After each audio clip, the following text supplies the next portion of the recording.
ओम नमस्ते जी। आपका स्वागत है आपका अपना चैनल आओ वेद पढ़े में। इस चैनल पर केवल आचार्य प्रदीप कुमार शास्त्री जी का ऑनलाइन व ऑफलाइन शास्त्रीय कक्षाओं के वैदिक व्याख्यान उपलब्ध होंगे। अपने चैनल पर आने वाले वीडियो की सूचना पाना चाहते हैं तो लाइक और सब्सक्राइब करें तथा घंटी के बटन को दबाएं, जिससे कि वीडियो अपलोड होते ही सबसे पहले सूचना पा सकें। वेद पढ़ें पढ़ाएं, सुने सुनाएं, वेद का संदेश घर घर पहुंचाएं। ऋषि ऋण को चुकाएं, अपना कर्तव्य निभाएं, जीवन सफल बनाएं।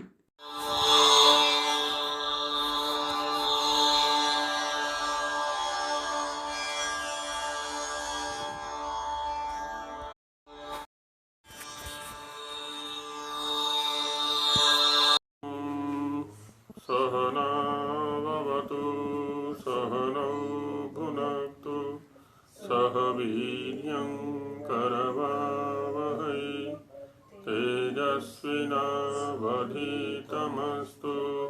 मा विद्विषावहै।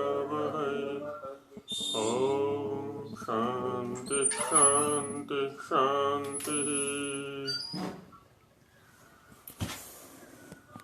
तो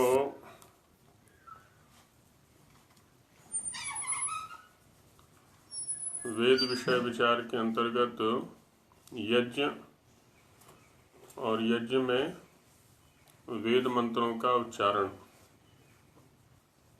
किस लिए किया जाता है, इस पर चर्चा हो गई। वेद मंत्रों के स्थान पर अन्य वाक्यों का पाठ हम कर सकते हैं कि नहीं, इस पर चर्चा चल रही है। किन्हीं का कुछ विचारणीय हो तो रख लें, फिर चलें आगे।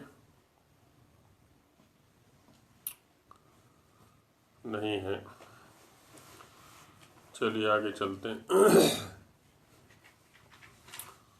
तो इसमें स्वामी जी महाराज ने कहा था हिंदी भाग में कि अन्य अर्थात वेद मंत्र के अतिरिक्त यदि अन्य किसी वाक्य का पाठ हम करते हैं तो उससे वह प्रयोजन सिद्ध नहीं हो सकता जो वेद मंत्र से होता है, क्योंकि ईश्वर के जो वचन होते हैं वो सत्य प्रयोजन को सिद्ध करने वाले होते हैं, और जो सत्य प्रयोजन है वो अन्य वचन से सिद्ध कभी नहीं हो सकता।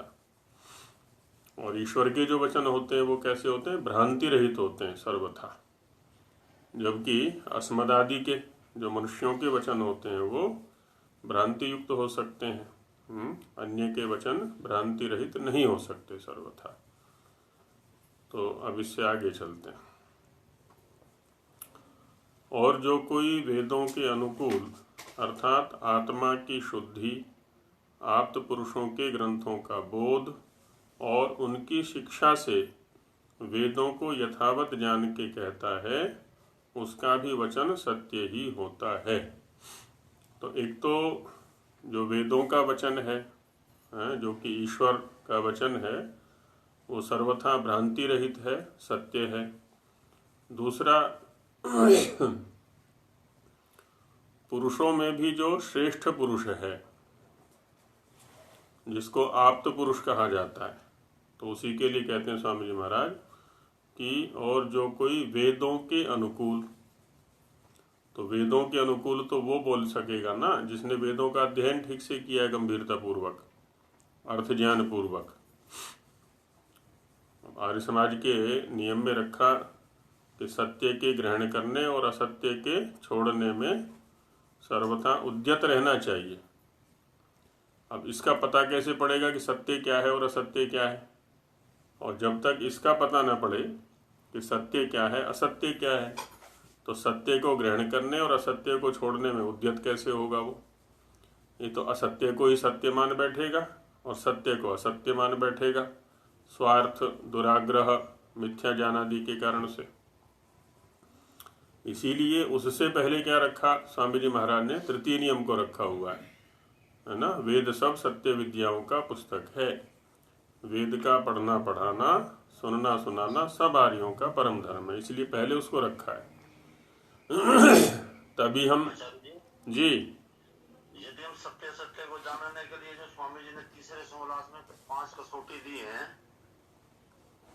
वो कसौटियां भी तभी समझ में आएंगी जब हम वेद पूर्वक उनको जानेंगे।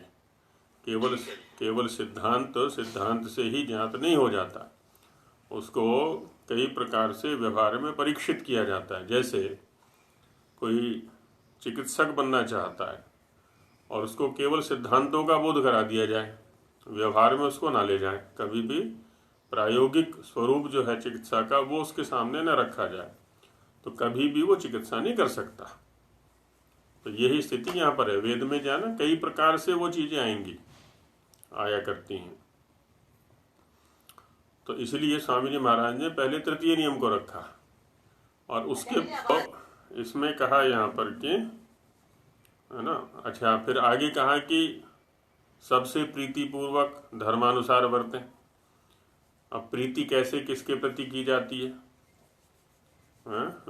दुष्ट के प्रति प्रीति कैसे करनी है, दुष्ट के प्रति प्रीति कैसे करनी है और सज्जन के प्रति प्रीति कैसे करनी है, इन दोनों के प्रकार अलग अलग हैं। दुष्ट के प्रति प्रीति करने का प्रकार क्या है? उसको दंडित करें, यथा योग्य दंडित करना ही उसके प्रति प्रीतिपूर्वक व्यवहार है, धर्मानुसार व्यवहार है। अब ये नहीं कि एक आतंकवादी है, लाखों लोगों को उसने परेशान किया हुआ है और उस पर जब दंडित करने लगे तो मानवाधिकार आयोग वाले सामने आ जाए कि जी नहीं, इसको दंड नहीं देना चाहिए, ये तो मानवता के विरुद्ध है। वो प्रीति नहीं है। तो वो भी वेद बताएगा कि किसी किसी का गला काटना भी प्रीति है, किसी को मृत्यु दंड देना भी प्रीति है। तो जब तक वेद ज्ञान नहीं होगा तब तक हमें इन व्यावहारिक जो सिद्धांत हैं इनका सत्य ज्ञान नहीं हो सकता। इसलिए कहा यहाँ पर स्वामी जी महाराज ने कि और जो कोई वेदों के अनुकूल, अर्थात आत्मा की शुद्धि, आत्मा जो है एकदम शुद्ध है, काम क्रोध लोभ मोह पक्षपात आदि दोषों से रहित है, सर्वथा राग द्वेष कुछ नहीं है। आप्त पुरुषों के ग्रंथों का बोध, है ना, साथ में आप्त पुरुषों के ग्रंथों का बोध भी उनको होना चाहिए और उनकी शिक्षा से वेदों को यथावत जान के, आप्त पुरुषों के जो ग्रंथ हैं उनका बोध करते हुए उनमें जो शिक्षाएं दी गई हैं उनके माध्यम से वेदों को यथावत जान के, अब देखिए वेद को पहले भी रखा है ना, और जो कोई वेदों के अनुकूल वहाँ पर रखा। फिर दूसरा क्या रखा? वेदों को यथावत जान के, माने वेदों को यथावत जाने, वेदों के अनुकूल व्यवहार नहीं कर सकता कोई भी व्यक्ति, प्रवचन आदि नहीं कर सकता, उसका भी वचन सत्य ही होता है। तो ऐसा व्यक्ति जो बोलेगा वो भी सत्य कोटि में है, ग्राह्य कोटि में है।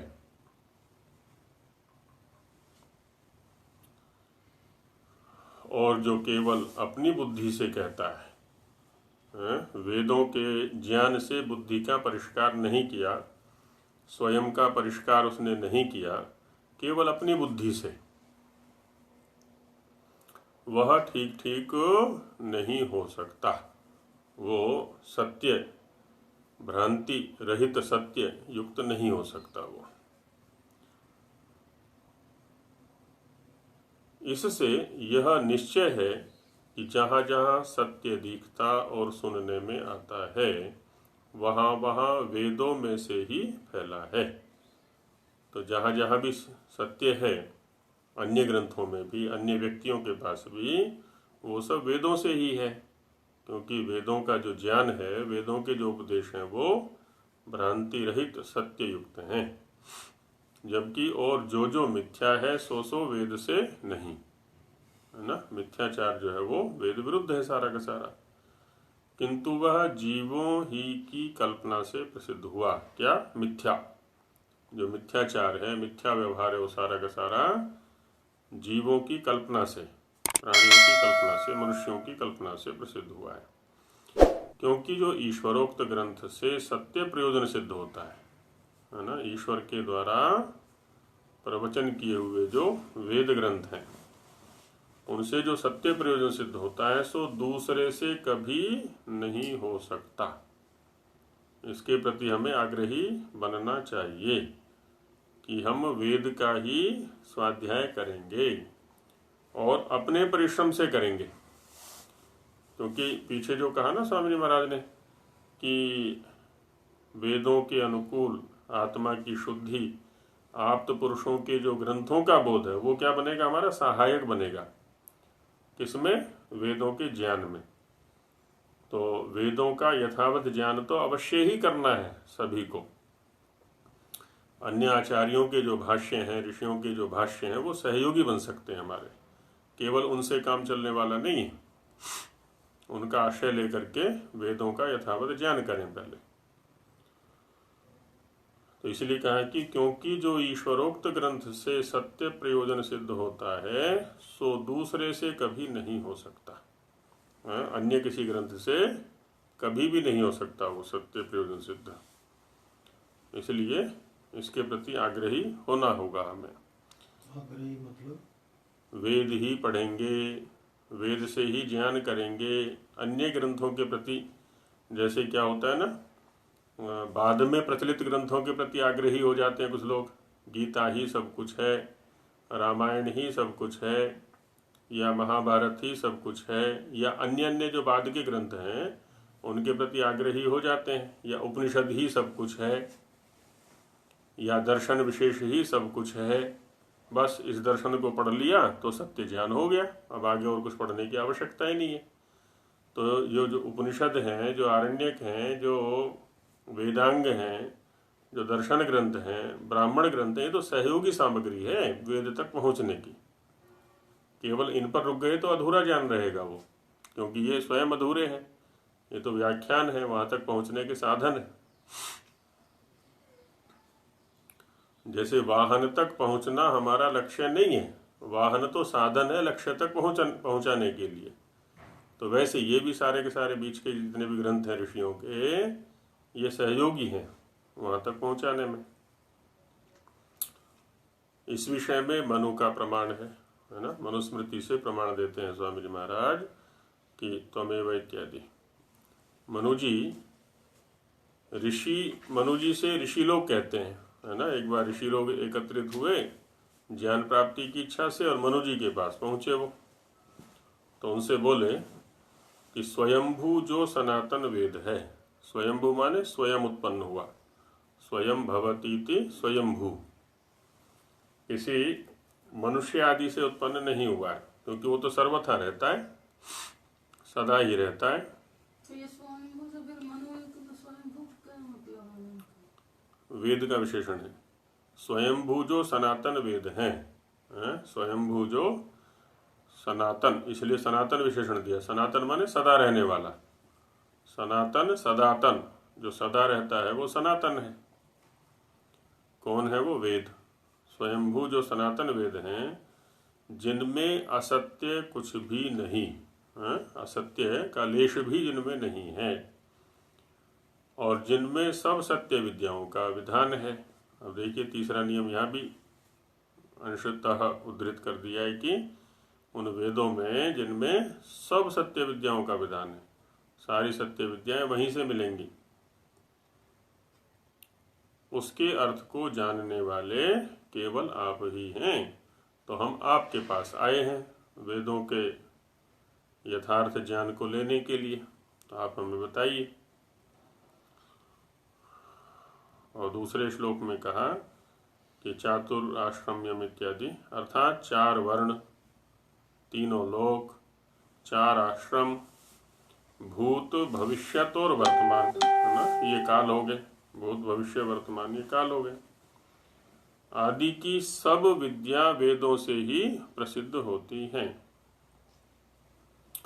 4 वर्ण कौन कौन से हैं, क्यों हैं, उनके कर्तव्य क्या हैं, वो किस लिए हैं, उनकी आवश्यकता क्या है समाज व्यवस्था में, 3 लोग कौन कौन से हैं, है ना, उनका अस्तित्व कैसा है, किस लिए है।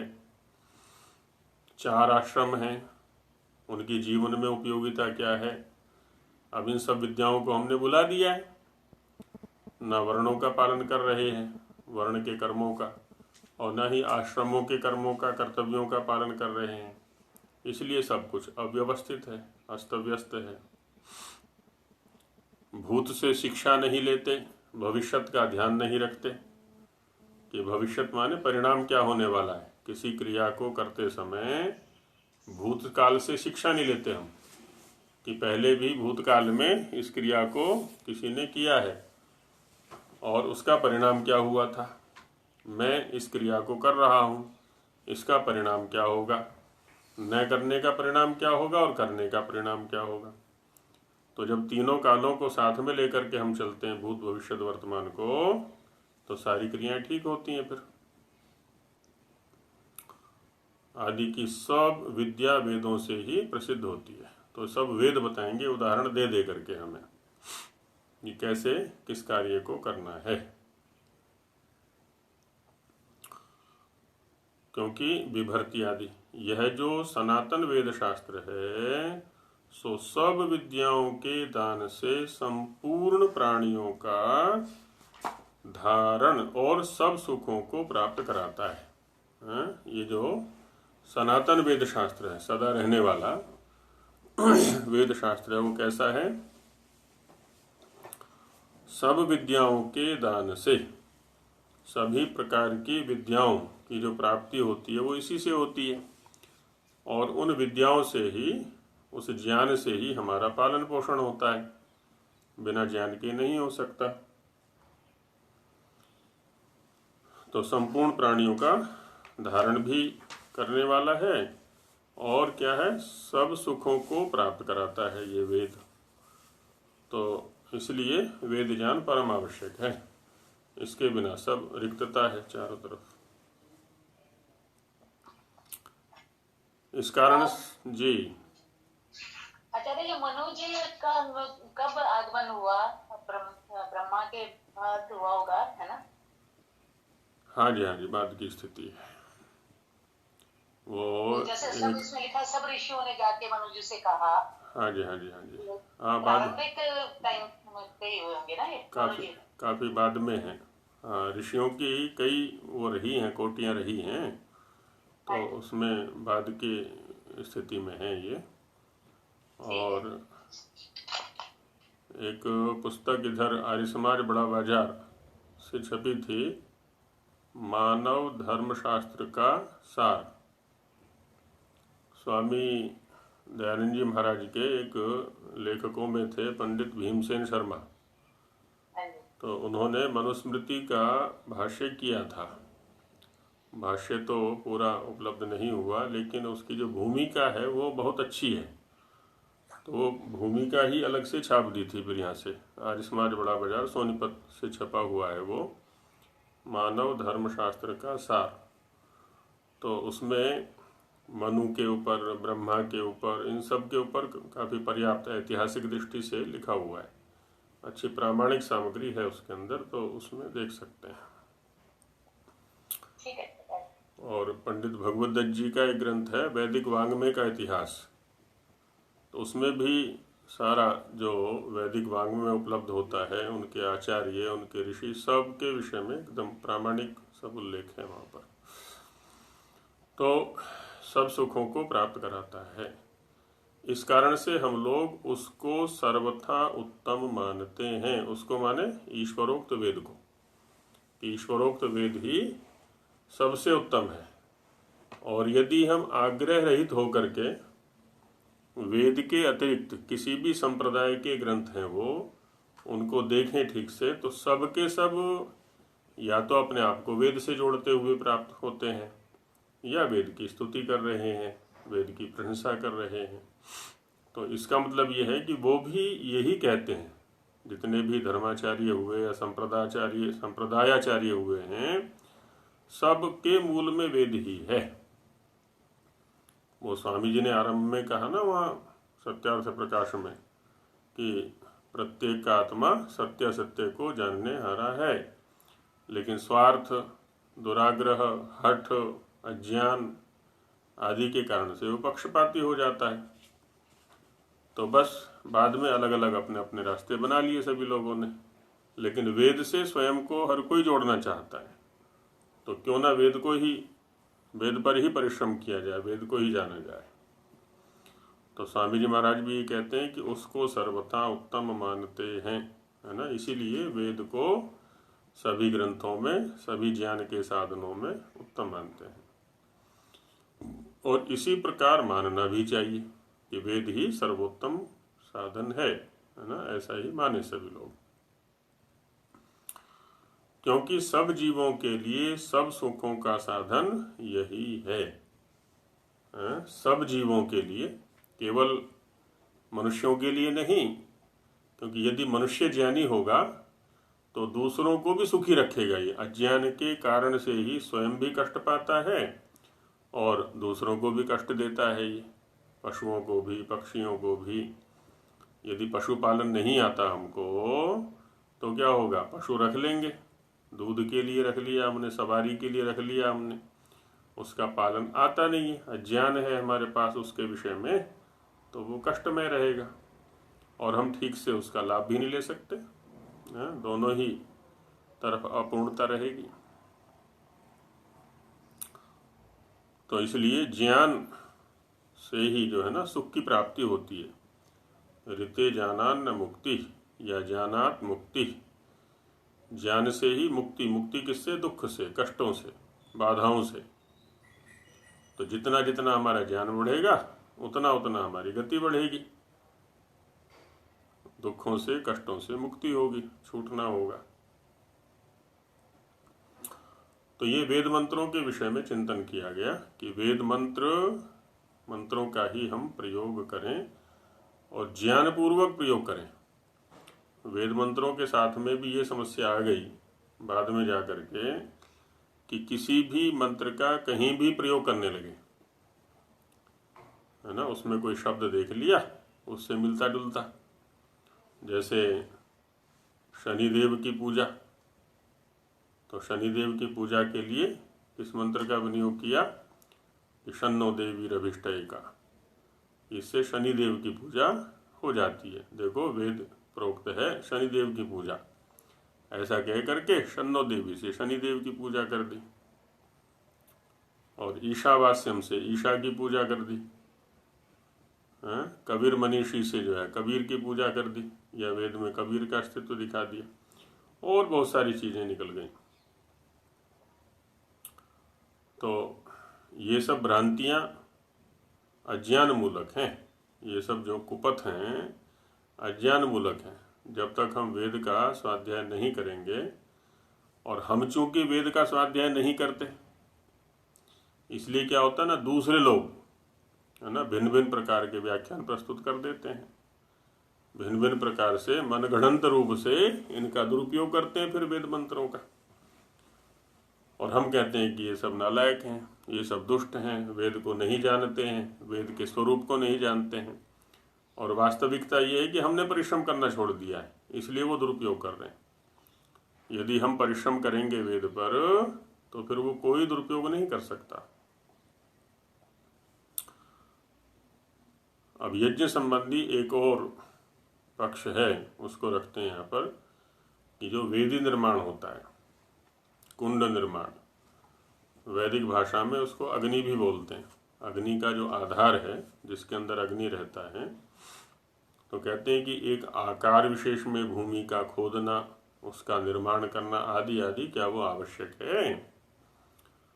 किम यज्ञानुष्ठानार्थम भूमिम खनित्वा वेदी, यज्ञ के अनुष्ठान के लिए, यज्ञ को संपन्न करने के लिए भूमिम खनित्वा, भूमि को खोदकर वेदी का निर्माण। प्रणीतादीनि पात्राणि, संस्कार विधि में कुछ पात्रों के चित्र दिए हुए हैं यज्ञ करने के लिए। तो प्रणीता आदि जो पात्र हैं, है ना, इस काष्ठ के बने हुए होने चाहिए, ऐसा कहा गया है। इस आकार के हों। कुशतृणम, कुश एक घास होती है तो उसके आसन बनाते हैं बैठने के लिए, तो कुशतृण। यज्ञशाला, यज्ञशाला भी बनाई जाती है। ऋत्विजः, यज्ञ को कराने के लिए पुरोहित आदि हैं, ऋत्विक लोग हैं जो यज्ञ करने वाले हैं। तो ये सब क्या है? साधन है यज्ञानुष्ठान के, है ना। वेदी, प्रणीतादि पात्र, कुशासन, यज्ञशाला, ऋत्विक। चैतत सर्वम करणीयम अस्ति, क्या ये सब कुछ करना है? ये अनिवार्य है करना यज्ञ करने के लिए। उपकरण का मतलब साधन। उपकरण कह लें, साधन कह लें। अत्र ब्रूमः, तो इस विषय में यह समाधान करते हैं। कहते हैं इसमें यद यद आवश्यकम युक्ति सिद्धम तत्तत् कर्तव्यम नेतरत्। इन सब चीज़ों में जो जो आवश्यक है जिससे कि यज्ञ कर्म हमारा सुखपूर्वक, सुविधापूर्वक, विधिपूर्वक संपन्न हो जाए, उसमें कोई न्यूनता न रहे, कोई कष्ट न हो, अपूर्णता न रहे, और युक्ति सिद्ध भी होना चाहिए, तो उन सब को कर ले, बाकी को छोड़ दे नेतरत। क्योंकि कर्मकांड को बाद के कर्मकांडियों ने पर्याप्त जटिल बना दिया। उस जटिलता को देख करके ही लोग जो है फिर उनसे भागने लगे। ये करना पड़ेगा तो वो करना पड़ेगा, तो ऐसा वैसा जो भी है वही दिखा रहे हैं स्वामी जी। क्या क्या करना है? तद्यथा भूमिम खनित्वा वेदी रचनीया, भूमि को खोद करके वेदी बना लेनी चाहिए जिससे कि अग्नि व्यवस्थित रह सके उसमें। नहीं तो अग्नि ऐसे ही खुले में जलाएंगे तो हवा के कारण से, है ना, अथवा अन्य कारणों से वो इधर उधर छिटक सकती है, इधर उधर भाग सकती है, अनिष्ट भी कर सकती है। हमने तो इष्ट साधन के लिए जो है अग्नि को जलाया था, और वो उससे अनिष्ट भी हो सकता है। तो इसलिए वेदी की रचना करनी है। तस्याम होमे कृते अग्नेश तीव्रत्वात् हुतम द्रव्यम सद्यो विभेदम प्राप्य आकाशम गच्छति। तो एक तो प्रयोजन ये दे रहे हैं स्वामी जी महाराज यहाँ पर वेदी रचना का, कि तस्याम होमे कृते, उस वेदी में जब हम होम करते हैं तो होम करने पर क्या होगा? अग्ने तीव्रत्वात्, अग्नि चूंकि बंधा हुआ है तो उसमें तीव्रता रहती है, उसमें गंभीरता रहती है उसकी, अग्नि की। तो जो हुत द्रव्य है, तीव्रत्वात् हुतम द्रव्यम, जो उसमें हुत द्रव्य डाले हुए द्रव्य हैं, वो सद्यः माने शीघ्र ही, तुरंत ही, विभेदम प्राप्य, छिन्न भिन्न होकर के, खंड खंड होकर के, टुकड़े टुकड़े होकर के आकाशम गच्छति, सीधे आकाश को, क्योंकि व्यवस्थित है वहां पर वो अग्नि, इसलिए व्यवस्थित रूप से लपटें उठ रही हैं इसके ऊपर को, धुआं ऊपर की ओर जा रहा है, तो शीघ्र ही आकाश को प्राप्त हो जाता है वो सारा का सारा हुत द्रव्य सूक्ष्म होकर के, खंड खंड होकर के। और दूसरा क्या होगा? तथा वेदी दृष्टांतेन, है ना, वेदी के दृष्टांत से, वेदियां जो हैं वो अनेक प्रकार की बनाने का विधान है। और जो कल्प में सुलभ सूत्र है ये उनका विषय है। तो शुल्भ सूत्रों में क्या है ना, वेदी निर्माण विद्या है, रेखा गणित। शुल्भ कहते हैं रस्सी को, तो रस्सी से ही मापा जाता है, लंबाई, चौड़ाई, गोलाई, त्रिकोण, चतुष्कोण, षटकोण आदि आदि। रस्सी को चाहे जैसा भी परिवर्तित कर सकते हैं, बदल सकते हैं उसको। तो रस्सी से माप करके वो सब वेदियां बनाई जाती हैं। तो तथा वेदी दृष्टांतेन, ना, वेदी के दृष्टांत से त्रिकोण 3 कोण वाली, चतुष्कोण 4 कोण वाली, गोल, शेनादि आकारवत, या उड़ता हुआ जो शेन होता है, शेन माने बाज, तो बाज के उड़ते हुए बाज की जो आकृति होती है उसके आकार की, कई पक्षियों के कंकचित या शेनचित, शेन के आकार वाली, कंक पक्षी के आकार वाली, कई पक्षियों के आकार की वेदियां बनाई जाती हैं। तो ऐसा करने से क्या होता है कर्नाथ, रेखा गणितम अपनी साध्यते, है ना। इस वेदी की इतनी गहराई होनी चाहिए, इतनी ऊंचाई होनी चाहिए, इतनी लंबाई है, इतनी चौड़ाई है, ये मेखला इतनी ऊंची है, इतनी चौड़ी होनी चाहिए, वो सब, है ना। एक से दूसरे की दूरी इतनी होनी चाहिए। दर्श पौर्णमास में या सोमयाग आदि में 5 अग्नियां बनाई जाती हैं। एक गार्हपत्य होती है, वो गोल होती है ना। गार्हपत्याग्नि, गार्हपत्य नामक वेदी जिसमें यज्ञ किया जाता है, संस्कार आदि कर्म जिसमें करते हैं, वो गोल होती है। एक आहवनीय है, वो गोल अथवा चतुष्कोण होती है। एक दक्षिणाग्नि है, वो अर्धचंद्राकार होती है दक्षिण दिशा में। जिन्होंने सोमयाग देखे हैं तो उनको पता होगा। और एक सभ्याग्नि होती है और एक आवसथ्याग्नि होती है। ऐसे 5 अग्नियां होती हैं और इन अग्नियों में ही नित्य वैदिक कर्मों का अनुष्ठान करना ये पंचाग्नि तप कहलाता है। और जो इस तप को करता है वो आहिताग्नि कहलाता है, गृहस्थ व्यक्ति। तो भिन्न भिन्न आकारों की वो वेदियां बनाई जाती हैं, तो उससे रेखा गणित का भी परिचय मिल जाता है। तत्र च इष्टकानां परिगणितत्वात्, और वो चूंकि विभिन्न प्रकार के आकार की ईंटों से बनाई जाती हैं वेदी। जो ईंटें हैं ना वेदी में लगने वाली, वो भी कई प्रकार के आकार वाली होती हैं और ईंटों की संख्याएं भी नियत हैं। इतनी ईंटों से ये वेदी बनेगी, इतनी से ये, इतनी से ये, आदि आदि। तो इससे क्या होता है, अनया गणित विद्या भी गृह्यते, तो अंक गणित भी उससे आ जाता है फिर। तो रेखा गणित भी है, अंक गणित भी है, और एक व्यवस्थित कर्म हो जाता है हमारा। अव्यवस्थित नहीं होता। खुले में करेंगे, हवा तेज चलेगी, सब उड़ा के ले जाएगी। एक तो कर्म भी हमारा ठीक से नहीं हो पाएगा, और दूसरा उससे अनिष्ट सिद्धि भी हो सकती है। एवमेव उत्तरे भी पदार्था सब प्रयोजना संत्येव। इसी प्रकार से जो दूसरे पदार्थ हैं, है ना, दूसरे पदार्थ क्या है, पात्र हैं। पात्रों से भी हम व्यवस्थित कर लेते हैं कर्म को। कुशतृण, जो कुशा से बनाए हुए आसन हैं, गंदे नहीं होते हैं, शीघ्रता से पवित्र होते हैं, बैठने में सुविधा रहती है। यज्ञशाला है, खुले में करेंगे तो किसी पशु पक्षी आदि के गिरने की भी शंका रहेगी, कीट पतंग आदि। तो इसलिए क्या है ना, आच्छादित वो रहती हैं।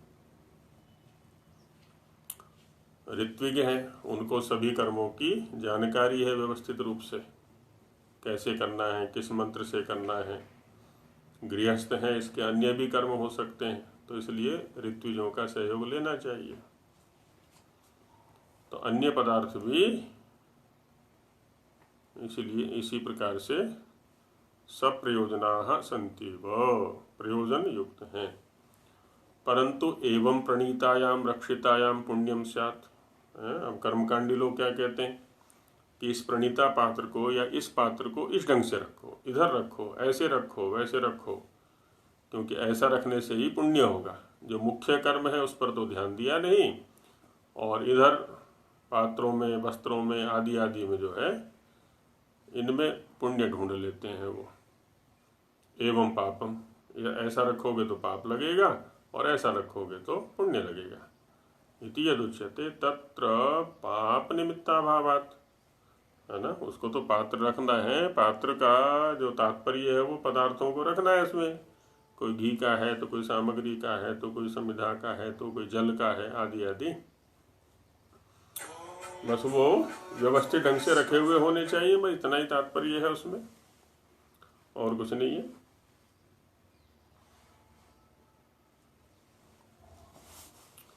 सा कल्पना मिथ्या ही वास्तु, इसलिए वो जो कल्पना है वो मिथ्या ही है।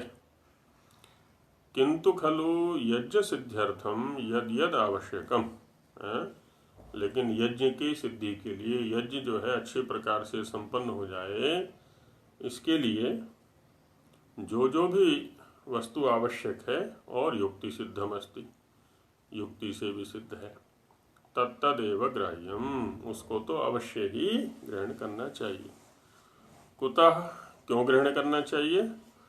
तो बताते हैं कि तैर बिना तद सिद्धे, क्योंकि उन वस्तुओं के बिना, उन पदार्थों के बिना यज्ञ कर्म जो है वो ठीक से संपन्न नहीं हो पाएगा, सिद्ध नहीं हो पाएगा। इसलिए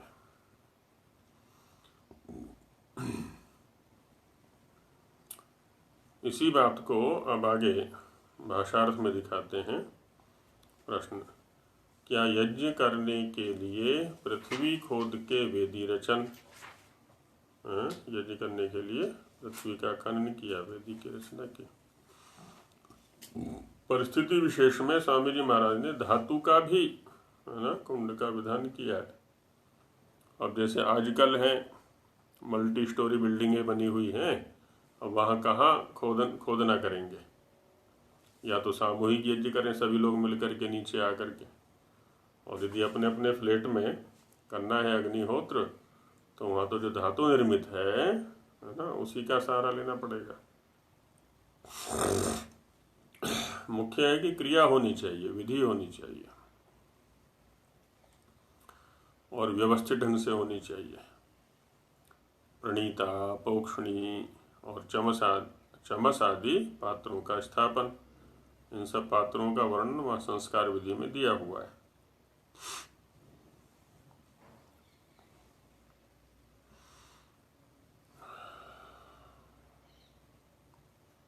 दर्भ का रखना, दर्भ साथ में रहता है। संस्कृत भाग में कुश का प्रयोग किया हुआ है, दर्भ है। यज्ञशाला का बनाना और ऋत्विजों का वर्ण करना, उनमें भी आदर पूर्वक, है ना, उनका वर्ण किया जाना चाहिए। उपेक्षा या उदासीनता या अनादर पूर्वक नहीं, यह सब करना ही चाहिए, है ना, अनिवार्य कर्म है। उत्तर में कहते हैं करना तो चाहिए, परंतु जो जो युक्ति सिद्ध है सो सो ही करने के योग्य है। जो युक्ति, योजना जिसका उपयोग इस कर्म में होना है उसको करें। क्योंकि जैसे वेदी बना के उसमें होम करने से वह द्रव्य शीघ्र भिन्न भिन्न परमाणु रूप होकर के, ये वेदी का प्रयोजन दिखा रहे हैं कि जब वेदी बजा करके होम किया जाता है तो उसमें डाला गया जो द्रव्य है, हवि है, वो शीघ्र ही छिन्न भिन्न होकर के, खंड खंड होकर के परमाणु रूप हो जाता है, माने सूक्ष्म रूप हो जाता है, और वायु और अग्नि के साथ आकाश में फैल जाता है। इधर से अग्नि ने गर्म किया, वायु ऊपर उठा, तो उसी के साथ में वो जो सूक्ष्म द्रव्य है वो भी आकाशगामी हो जाता है। ऐसे ही वेदी में ही अग्नि तेज होने और होम का साकल्य इधर उधर बिखरने से रोकने के लिए अवश्य रचनी चाहिए। एक तो वेदी में अग्नि व्यवस्थित रहता है, तेज अग्नि रहता है, और दूसरा क्या होता है, जब वेदी हम बना लेते हैं तो जो साकल्य है, जो सामग्री है, जो भी द्रव्य उसमें डाले जा रहे हैं, तो इधर उधर नहीं बिखरेंगे वो, है ना, अव्यवस्थित नहीं पड़ेंगे इधर उधर। तो उसको रोकने के लिए भी इसकी रचना अवश्य ही करनी चाहिए। इसके रचने से क्या हुआ कि हमारा जो कर्म है वो व्यवस्थित ढंग से पूर्ण हो जाता है। और वेदी के त्रिकोण, चतुष्कोण, गोल तथा शेन पक्षी आदि के तुल्य बनाने के दृष्टांत से रेखागणित विद्या भी जानी जाती है, तो रेखागणित विद्या का भी अभ्यास वहां पर हो जाता है कि जिससे त्रिभुज आदि रेखाओं का भी मनुष्यों को यथावत बोध हो। त्रिभुज आदि कैसे बनाए जाते हैं इसका भी हमें यज्ञ के माध्यम से बोध हो जाता है, वेदी निर्माण विद्या से बोध हो जाया करता है। तथा उसमें जो ईंटों की संख्या की है ना, कितनी कितनी ईंटों की कौन कौन सी वेदी बनाई जाती है, संख्या की है, उससे गणित विद्या भी समझी जाती है, अंक गणित विद्या। सो इस प्रकार से कि जब इतनी लंबी चौड़ी और गहरी वेदी हो, है ना, विभिन्न प्रकार की हैं वहाँ पर, तो उसमें इतनी बड़ी ईंटें लगेंगी, इतनी लगेंगी, है ना, बड़ी ईंटें इतनी लगेंगी इत्यादि वेदी के बनाने में बहुत प्रयोजन है। तो एक तो व्यवस्थित कर्म संपन्न हो गया, दूसरा रेखा गणित विद्या, अंक गणित विद्या आदि सब उससे सिद्ध हो जाते हैं। तथा सुवर्ण, चांदी या काष्ठ के पात्र इस कारण से बनाते हैं। अब देखिए पात्र कैसे होने चाहिए, सोने के, चांदी के, काष्ठ के। आयुर्वेद में भी जो औषधि संरक्षण के लिए या व्यवहार में लाने के लिए पात्र है ना, वहाँ भी यही है, सोना, चांदी, काष्ठ और मिट्टी के पात्र हैं। तो इस कारण से बनाते हैं कि उनमें जो घृतादि पदार्थ रखे जाते हैं वे बिगड़ते नहीं, चिरस्थायी होते हैं, लंबे समय तक वो सुरक्षित रहते हैं उनमें जो पदार्थ रखे जाते हैं। पहले के शास्त्रों का हम अध्ययन करते हैं, चाहे वो व्याकरण शास्त्र है या अन्य है, आयुर्वेद है, तो बड़ी संपन्नता दृष्टिगोचर होती है। सोने के तो बाट हैं हमारे, है ना, जिनसे हम अन्य पदार्थों को तोलते हैं। सोने की तराजू है, सोने की बाट हैं, सोने के पात्र हैं। घर के अंदर आज जो स्टील भरा हुआ है, प्लास्टिक भरा हुआ है, एल्यूमिनियम भरा हुआ है ना, तो सोने चांदी के पात्र हैं, मिट्टी के पात्र हैं। तो धातुओं की कमी नहीं है और प्रकृति के निकट हैं पूरी तरह से। अब सारी चीज़ें बीमारी फैलाने वाली आ गई है, भोजन भी वैसे ही हो गए और पात्र भी, जो साधन है वो भी सब बीमार करने वाले।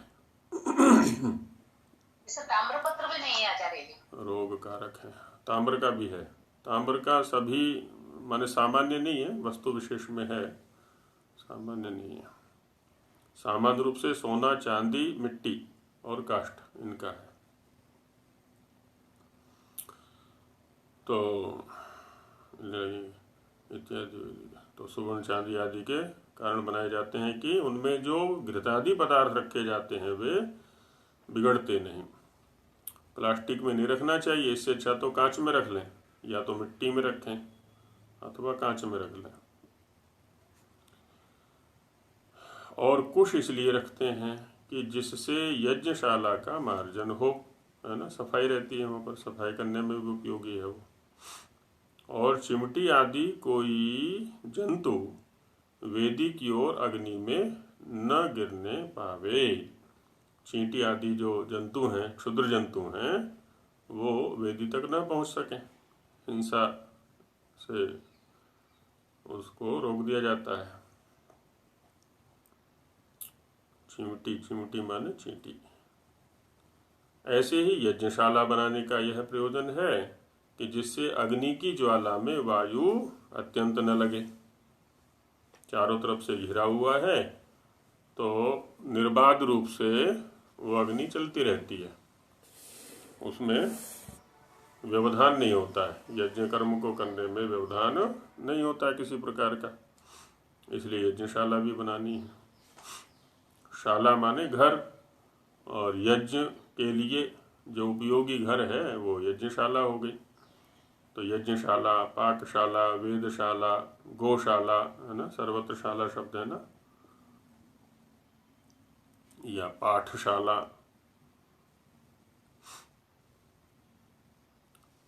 वायु अत्यंत न लगे, है ना, वायु चाहिए तो सी, क्योंकि बिना वायु के अग्नि नहीं जलेगा, है ना, लेकिन यदि तीव्र वायु होगा तो वो अग्नि को बुझा देगा और हमारे जो पदार्थ हैं उनको भी इधर उधर बखेर सकता है। और वेदी में कोई पक्षी किंवा उनकी बीट भी न गिरे। पक्षी ऊपर बैठा हुआ है या उड़ रहा है वो ना गिर जाए, या उसका कोई मल आदि है वो ना गिरे वेदी के अंदर। तो इसलिए भी आवृत स्थान पर, ढके हुए स्थान पर यज्ञ करना चाहिए, है ना, यज्ञशाला बना करके उसमें करना चाहिए। इसी प्रकार ऋत्विजों के बिना यज्ञ का काम कभी नहीं हो सकता। ऋत्विज भी उसके लिए परम आवश्यक हैं, यज्ञ कर्म को कराने के लिए। क्योंकि ऋत्विज एक तो वेद की सुरक्षा में लगे हुए हैं, जो लोग वेद की सुरक्षा में लगे हुए हैं तो उनकी भी तो सुरक्षा होनी चाहिए और उनका उपयोग भी होना चाहिए। पुरोहित शब्द आता है ना, तो पुरोहित का मतलब क्या होता है? वैसे तो सबसे पहला जो पुरोहित है वो ईश्वर है। अग्निमीडे पुरोहितम मंत्र में आया ना, तो सबसे पहला पुरोहित हो गया ईश्वर। और ईश्वर के बाद जो आप्त पुरुष हैं वो पुरोहित बनते हैं हमारे। पुरः माने सामने और हित माने जिसको रखा जाता है, जिसको प्रत्येक कर्म में सामने रखा जाता है वो पुरोहित माने आदर्श कह सकते हैं।